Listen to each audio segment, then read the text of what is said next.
Welcome to the deep dive. Today we're jumping right into a topic that really defines the American summer, Major League Baseball. Absolutely. You sent us a whole stack of sources covering yesterday's action game recaps, box scores, you name it. A lot to dig into there. Right. So our mission today is to kind of cut through all that, find the really key outcomes, and maybe uncover some surprising insights as these teams, keep pushing for October.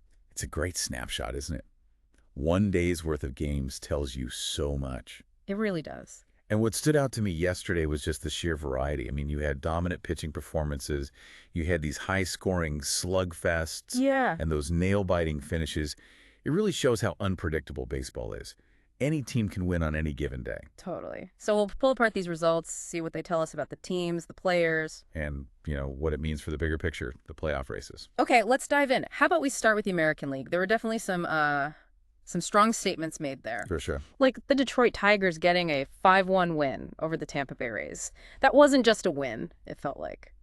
Well, our sources called it a masterclass in pitching and timely hitting. What did you see there? Well, for Detroit, it wasn't just the score, like you said. It was how they did it. Their rookie, Casey Mize, he was just fantastic. He really carved them up, didn't he? He did. 6 innings, just 1 run, 7 strikeouts against a really potent Rays lineup. He was hitting his spots, keeping them off balance. So limiting hard contact, forcing grounders. Exactly. And the offense, well, they weren't like explosive, but they were clutch. Got those key hits with runners on base against a tough Rays staff. That shows discipline. And for the Rays, just a frustrating day, it sounds like. Couldn't solve mice. Yeah, testament to how good he was. Sometimes a pitcher just has your number. Okay, moving on. Another AL game. The Boston Red Sox put up a big number, 9-3 against the Colorado Rockies. Now that sounds like an offensive explosion. Oh, definitely. 9 runs. The Red Sox didn't just score. They really systematically took apart the Rockies' pitching. How so?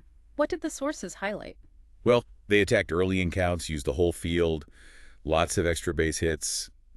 Rafael Devers, he was on fire. He had a huge game, right? 3 for 4, big homer. Yeah, that really got them going.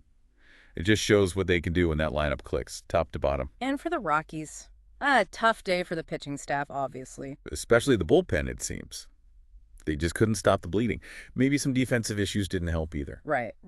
Okay, then we had the Cleveland Guardians with a solid 7-5 win over the Houston Astros. That sounds more like a back-and-forth battle between two good teams. It was, and getting 7 runs off the Astros, that's impressive. Houston usually has strong pitching. So what was Cleveland's key? It looks like they just grinded out runs. They were patient, drew walks, kept the pressure on.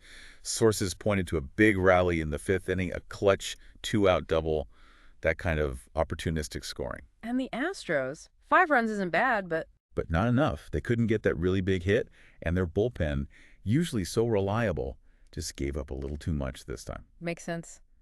The Toronto Blue Jays kept rolling, too, 8-4 over the Chicago White Sox, another team showing off its offense. Yeah, 8 runs for the Jays. And what's interesting there is the lineup depth. Yeah. It wasn't just one guy. Contributions up and down the order. Exactly. Made it really hard for the White Sox pitchers. Yeah. They were also really efficient, driving in runners when they got them on base. Which is key. Absolutely. And for the White Sox, you got to think giving up 8 runs exposes some pitching concerns they need to figure out. Yeah, definitely something to watch. And then, okay, the tight one.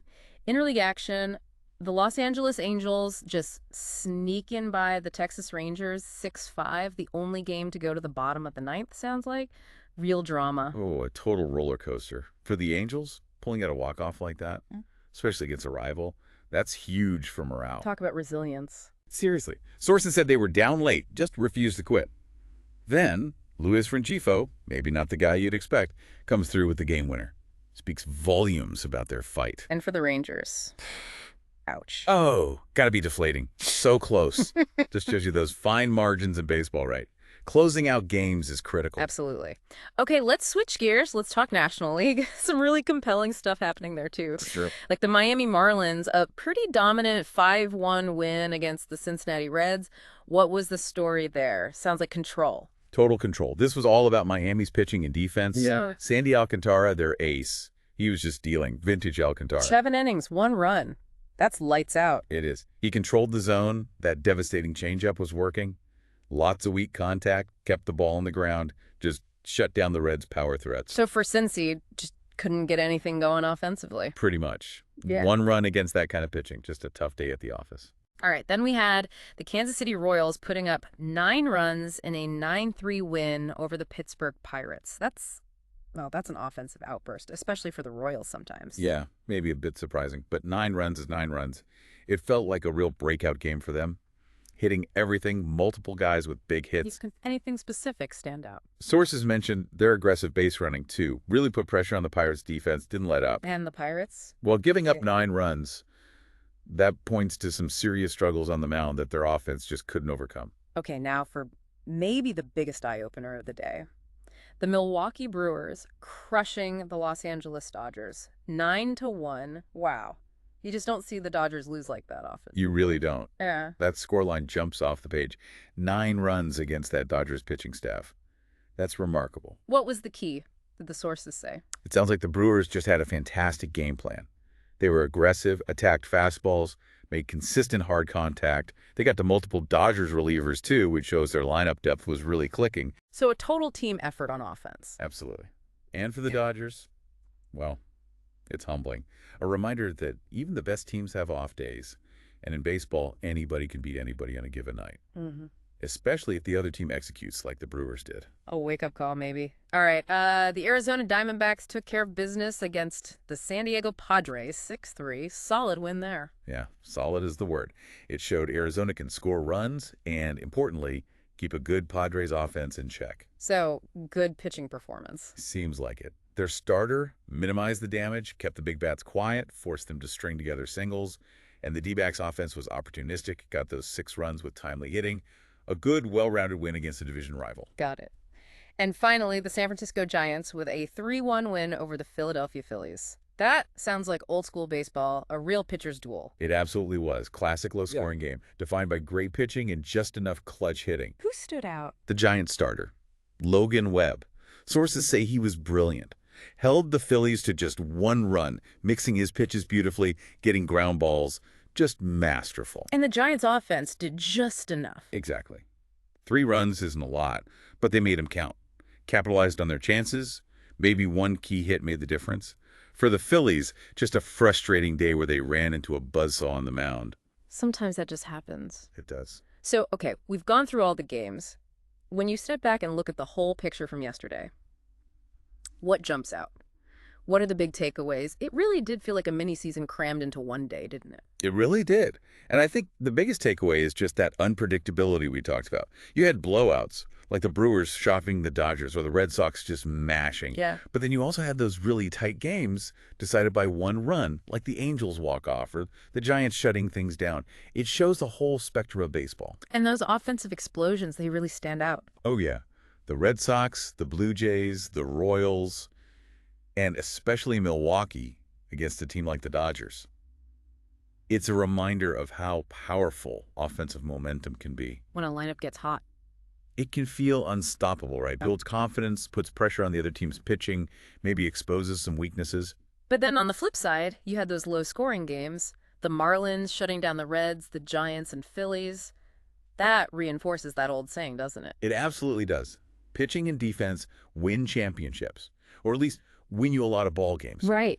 In those games, every run feels huge. Every out is critical. You see a great start from a pitcher, backed up by the bullpen and good defense. Yeah. It can just completely neutralize a good lineup. It becomes a real chess match. Exactly. Often comes down to 1 big pitch, 1 key hit, 1 great defensive play. And that Angels-Rangers game ending in the bottom of the 9th. Yeah, that walk-off win for the Angels. That's proof of that never-say-die attitude you see in baseball. Mental toughness. Huge mental toughness. Yeah. Winning late like that, especially coming from behind, it can really galvanize a team, maybe start a winning streak. Gives them a massive psychological edge. And for the losing team, like the Rangers. So deflating. Yeah. Makes you look hard at your late game execution, you know. Where did it go wrong? Definitely. So when you think about how all these individual games feed into the larger season, what stands out most to you? Well, what's really compelling now is thinking about the standings. These results, they matter. They shift things in the division races, in the wild card hunt. Every win counts. Every loss stings. Exactly. Teams that played well yesterday, they build on that, gain some ground, build confidence. Teams that struggled, they got to regroup fast, make adjustments. These daily results, they really shape a team's narrative over the long haul. So looking ahead then, yesterday was just, another day in the long season. More drama, more triumphs, more setbacks. That's the beauty of it, isn't it? Every single day unfolds with new possibilities. Yeah, the daily drama, every pitch matters, every game has weight. So, thinking about all this, what does it mean for your team? Or just for how you follow the season, knowing that really, on any given day, anything can happen. The whole story can change just like that.